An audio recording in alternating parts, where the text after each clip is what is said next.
All right, this is 3 of 4 sheets for 5th grade fractions and mixed numbers, all operations, equivalent and simplifying, okay? So this is 3 out of the 4 sheets, again, within the math box binders, 5th grade, okay? So this is 5th grade. All right, simplify the following fractions if possible. Give your answer as a mixed number when you can. All right, well, 21 over 15, typically that's unacceptable because the top number would be larger than the bottom number. So really, even though it's side by side, that is 21 over 15. This one here is 29 over 36. 42, sometimes you will see a fraction side by side, where the numerator denominator is side by side, okay? All right, now, in this case, we're simply going to divide the bottom number into the top. This is how you rename an improper fraction, if you will. You divide the bottom into the top. You make that the whole number. And then we would subtract the 15 from the 21. This is just simple long division. And you get 6 over 15. Well, this could also be renamed to 1 and... We're dividing both the numerator and denominator by what? 3. And you get 2/5. So this is the right answer right here, 2/5. Okay. For this one, well, the top number is smaller than the bottom, so this will not become a mixed number. Instead, it will remain the same. Because guess what? 29 does not have any factors outside of 1 and 29.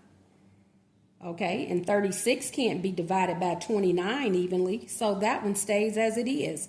The only common factor for 29 and 36 is 1. Okay, for this one, you can divide both by what? 6, and your answer will become 7/8. So 7/8 is your answer there. Okay, 7/8. Now down here it says, is the following multiplication correct? It says, if not, correct it. What they're telling us is 2/3 times, that should be a half. That looks like a half. That's what it's supposed to be. Is equal to 1/3. So is this correct? Let's try it. 2/3 times 1/2 is equal to, let's just go ahead and multiply it out. Well, you got 2/6, even though I could have cross-canceled and made that a 1 and that a 1, and it would be equal to 1/3 anyhow, right? So, that's what 1/3 is. So, this is correct. Yes, it's correct, okay?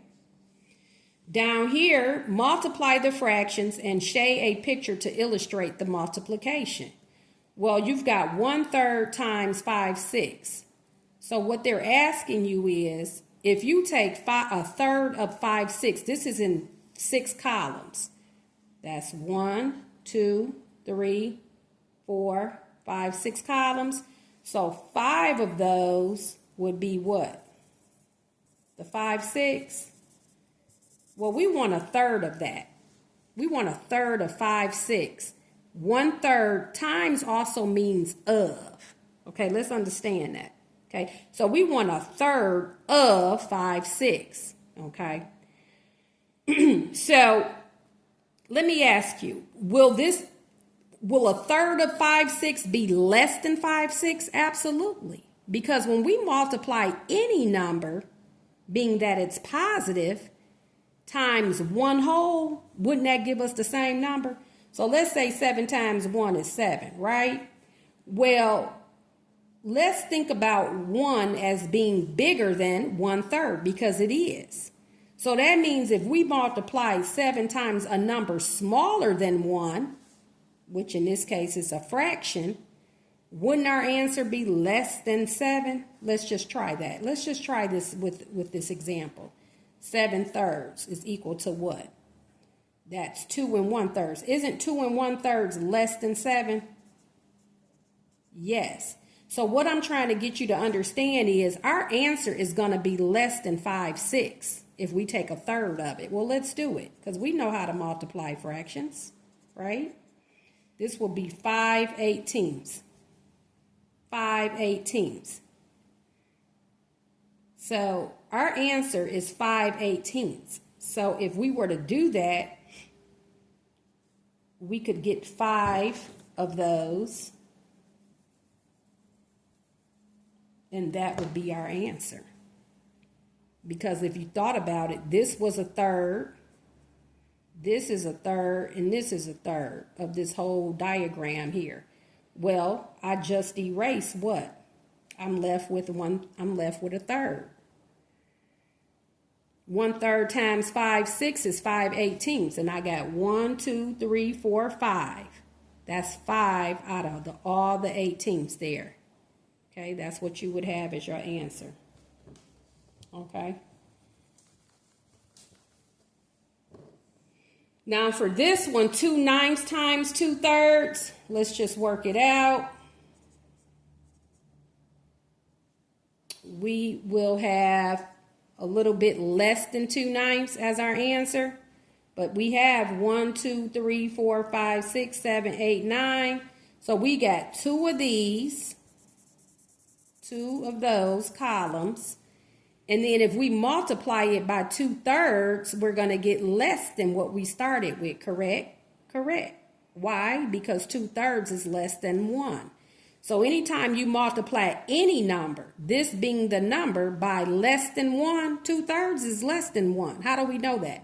Because 3/3 is a 1, and we deal with 2/3, so it's less than 1. So our answer is going to be less than what we started with.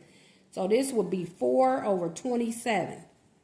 Well, we've got 27 of these total. So we're going to end up with just 4 of those. So we would be taking away 1/3 of that we just had shaded. We would be taking away 1/3 of it, because 2/3 is what we wanted of the 2/9 that we had. Okay. All right, so that is your illustration for that. And again, we are always making math count. And we're going to now be on to the 4th sheet of the 4-page practice for 5th grade fractions and mixed numbers. All operations equivalent and simplifying. Making math count.